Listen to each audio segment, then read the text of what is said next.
Monsieur le Président, Monsieur le Ministre, je me permets d'associer à ma question mes collègues Axoné, Pascal Gruny et Antoine Lefèvre. Ça fait maintenant 50 ans que l'État présente des budgets en déficit. Les collectivités, elles, les votent en équilibre. Pourtant, lundi prochain, le président du conseil départemental de l'Aisne proposera un budget en déséquilibre. Comme tous les départements, nous sommes impactés par la conjoncture économique.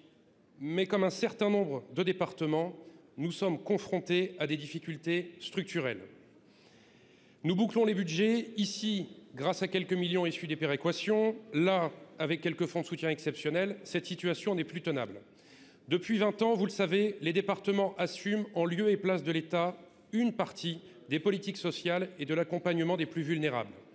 Nous décalons les investissements dans les collèges. Nous ne pouvons pas mettre les moyens suffisants sur les routes. J'ajoute que dans les départements ruraux, les collectivités locales doivent se substituer à l'investissement privé pour le déploiement de la fibre optique, pour racheter et maintenir le dernier commerce, pour investir dans la création de maisons médicales.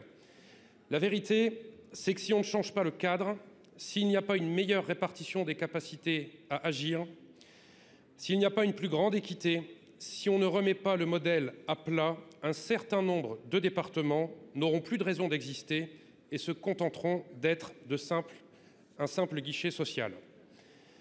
Monsieur le ministre, vous n'avez pas devant vous des élus qui viennent se plaindre de leur sort. Vous n'avez pas des gens qui sont dans une démarche politicienne, mais des responsables qui veulent une discussion utile pour bâtir des solutions pérennes. Et d'ailleurs, nous participons activement aux travaux de la mission Woerth. Monsieur le ministre, quelle réponse le gouvernement compte apporter à ces départements qui sont au bord du précipice? Merci. Pour vous répondre, la parole est au ministre de la Transition écologique, la cohésion des territoires, Monsieur Béchu.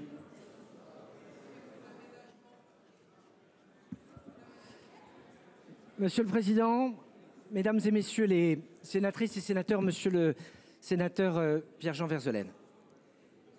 Les départements, vous avez raison, sont confrontés à un effet de ciseau absolument objectif. Une diminution de leurs recettes qui est liée à l'effondrement des droits de mutation à titre onéreux et une augmentation des dépenses sociales.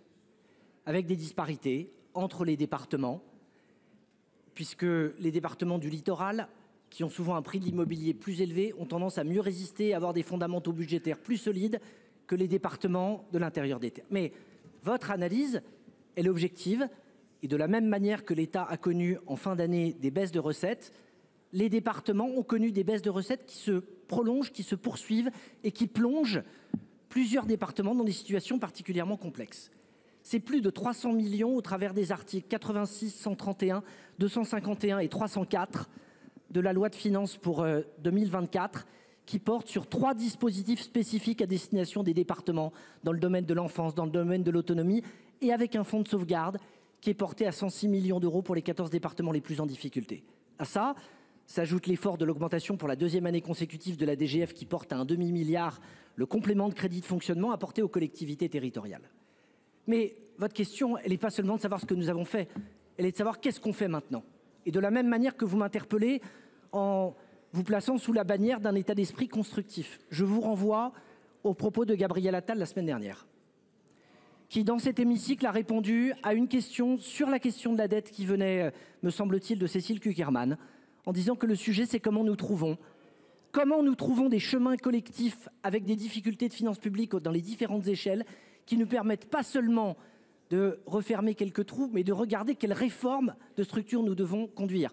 Pas le retour des contrats de Cahors, c'est ce que le Premier ministre a dit, et forcément pour les départements, un regard pour ne pas tous les 3 ou 4 ans nous retrouver dans ces crises conjoncturelles.